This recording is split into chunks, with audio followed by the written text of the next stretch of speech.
कार्तिक महात्म अध्याय 10। पूजा शुरू करने से पहले हमें गुरु महाराज जी का ध्यान करना चाहिए। सब अपने अपने गुरु महाराज जी का ध्यान करते हुए मंत्र बोले।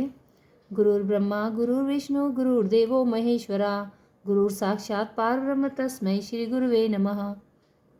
इसके बाद गणेश जी महाराज जी का ध्यान करते हुए उनका जयकारा लगाना चाहिए। बोले गणेश जी महाराज की जय। कथा सुनने से पहले हाथ में फूल चावल इनमें से कोई भी चीज़ अपने हाथ में ज़रूर रखनी चाहिए और कथा सुनते समय कहानी में हुंकारा जरूर भरना चाहिए। इसी से कथा के पूर्ण फल की प्राप्ति होती है। एक बार एक बुढ़िया थी। वह मिट्टी के गणेश जी की पूजा किया करती थी। रोज बनाती थी, रोज गल जाते थे। एक दिन बुढ़िया ने देखा कि एक सेठ का मकान बन रहा है।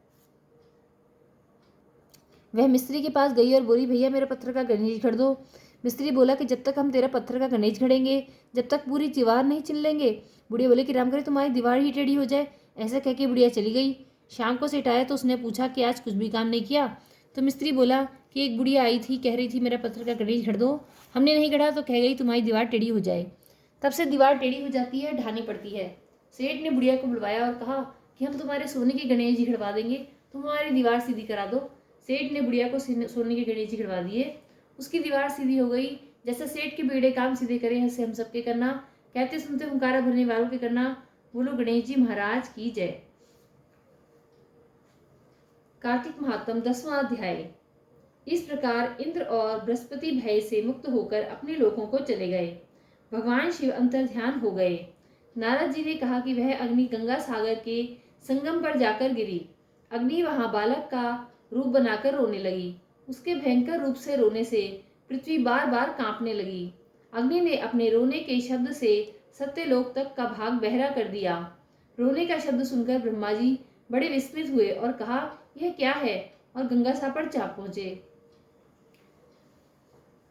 समुद्र की गोद में उस बालक को देखकर ब्रह्मा जी ने कहा यह अद्भुत बालक कौन है। ब्रह्मा जी का यह कथन सुनकर समुद्र ने ब्रह्मा को आते देख हाथ जोड़ लिए। समुद्र ने ब्रह्मा जी को प्रणाम करके उस बालक को उनकी गोद में बैठा दिया और कहा, हे जगत गुरु, यह गंगा सागर के संगम में उत्पन्न हुआ है, कृपया इसके जात कर्म और संस्कार आदि कीजिए। समुद्र यह बात कह ही रहा था कि तभी समुद्रपुत्र उस बालक ने ब्रह्मा की दाढ़ी पकड़ी और उसे बार बार हिलाने लगा। दाढ़ी को हिलाने से ब्रह्मा के नेत्रों से अश्रु गिर पड़े। बड़ी कठिनाई से जब ब्रह्मा जी ने उस बालक से अपनी दाढ़ी को छुड़ाया तो वे समुद्र से बोले कि इसने तो हमारे नेत्रों से जल निकाल दिया है, इसलिए इसका नाम जलंधर रखा जाएगा। यह जलंधर नाम से प्रसिद्ध होगा। यह अभी जवान होकर सब शास्त्रों के अर्थ का जानकार होगा और यह महापराक्रमी, रणनीति में पारंगत और भगवान विष्णु को जीतने वाला होगा एवं भगवान रुद्र के अतिरिक्त इसे कोई न मार सकेगा। ऐसा कहकर उन्होंने शुक्राचार्य को बुलाया और उसे राजगद्दी पर बिठाया। फिर समुद्र से आज्ञा लेकर ब्रह्मा जी अंतर्ध्यान हो गए। ब्रह्मा की कही हुई बात सत्य हो गई और उसे देखकर सागर बहुत प्रसन्न हुआ। कुछ समय पश्चात कालनेमी की पुत्री वृंदा को उसकी पत्नी बनाने का प्रस्ताव किया। तत्पश्चात कालनेमी आदि राक्षसों ने प्रसन्न होकर उस पुत्री का दान उसके लिए किया। अत्यंत प्रेम करने वाली और वश में रहने वाली वृंदा को पत्नी रूप में प्राप्त कर जलंधर शुक्राचार्य की सहायता से पृथ्वी पर राज्य करने लगा। कार्तिक महात्म 10वां अध्याय संपूर्ण। बोलिए कार्तिक के ठाकुर की जय, तुलसी माता की जय। बृहस्पतिवार की कथा। दो भाई बहन थे। बहन बृहस्पतिवार के व्रत करती थी। बृहस्पति महाराज आते, 4 लड्डू चांदी का कटोरा देके चले जाते। लड्डू खा लेती, कटोरा कोठरी में धर देती। एक दिन भावज ने कोठरी खोल के देखी, जगमग हो रही है। उसने अपनी पड़ोसन से कही, मेरी ननद कहाँ से लाई, कोठरी जगमग हो रही है। बोली अपने आदमी से कहियो। आदमी तो नहीं सुने। बोली दाल का चमचा भात में और भात का चमचा दाल में दे दियो।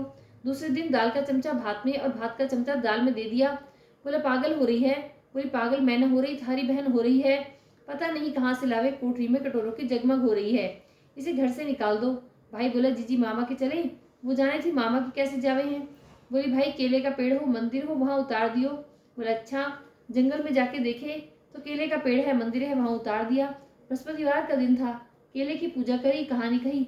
बृहस्पति महाराज आए, 4 लड्डू चांदी का कटोरा देके चले गए। वो पेड़ के पीछे से छिपकर देख रहा था।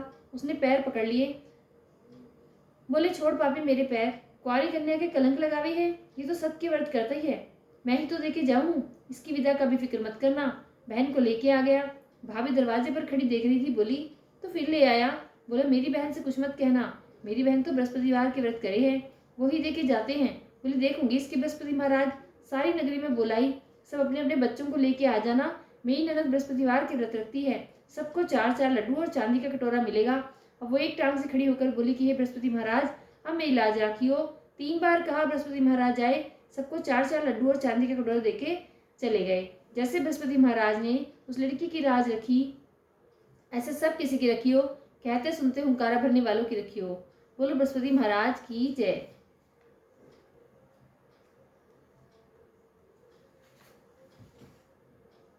कार्तिक के ठाकुर की जय, तुलसी मैया की जय।